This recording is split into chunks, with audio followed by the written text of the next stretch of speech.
आप कहाँ से हैं हकीम साहब? मैं मेवात से हूँ जनाब। मेवात से एक तहसील पुनहाना है, उसमें फलेंडी गांव है, फलेंडी साहचों का। आपके साथ गोरक्षा का नाम जुड़ा हुआ है। जी जी जी। ये गोरक्षा क्यों होनी चाहिए और कैसे होनी चाहिए? जनाब ये दरअसल क्यों होनी चाहिए, क्योंकि गाय के बिना इंसान जीवित ही नहीं रह सकता। सच्ची बात ये है। गाय एक ऐसा पशु है, हम गाय को नहीं बचाते बल्कि गाय हमें बचाती है। हमारी आंखों में पट्टी लगी हुई है, हम ये कहते हैं कि हम गाय बचाएं। हम कौन होते हैं गाय बचाने वाले? गाय नहीं रही तो ये दुनिया ही नहीं रहेगी। मैं नहीं कहता ऐसा, ऐसा वेद कहते हैं, ऐसा कुरान कहती है, इस्लाम का कानून कहता है। के जो गुण हैं जी, उनके बारे में कुछ बताइए। जनाब जितने पशु धरती पर आए हैं, सबसे ज्यादा गाय के दूध में जो गुण है वो किसी पशु के में नहीं है। इसका जो घी निकलता है उसमें जो गुण है वो और किसी पशु के घी में नहीं है। इसकी छाछ और दही में जो गुण है वो किसी भी पशु के में नहीं है।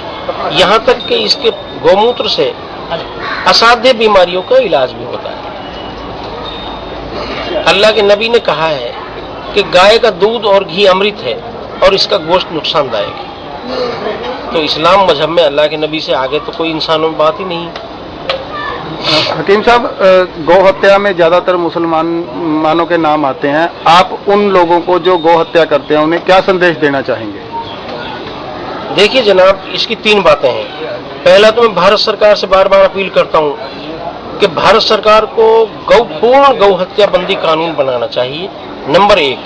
नंबर दो, उन कसाईयों को जो जिनकी अकल पर पर्दा पड़ा हुआ है, या तो उनको समझाएं, गाय का महत्व समझाएं, और नहीं समझते तो उनको कानून के तहत पूरी सजा मिलनी चाहिए।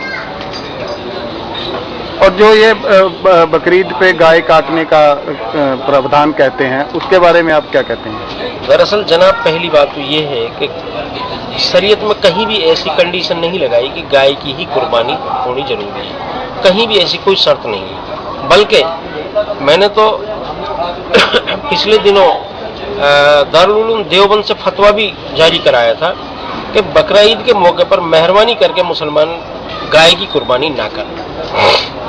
ये तो लालच में, चूंकि गाय कम पैसे में मिल जाती है और भैंस और दूसरे जानवर ज्यादा पैसे में मिलते हैं, इसलिए लालच में लोग इसको ज्यादा करते हैं। तो लालच में आके गाय की हुई कुर्बानी क्या उनकी अल्लाह को कबूल होती है?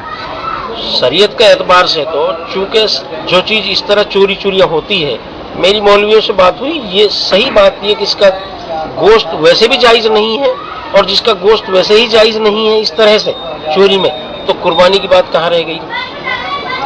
मेहरबानी।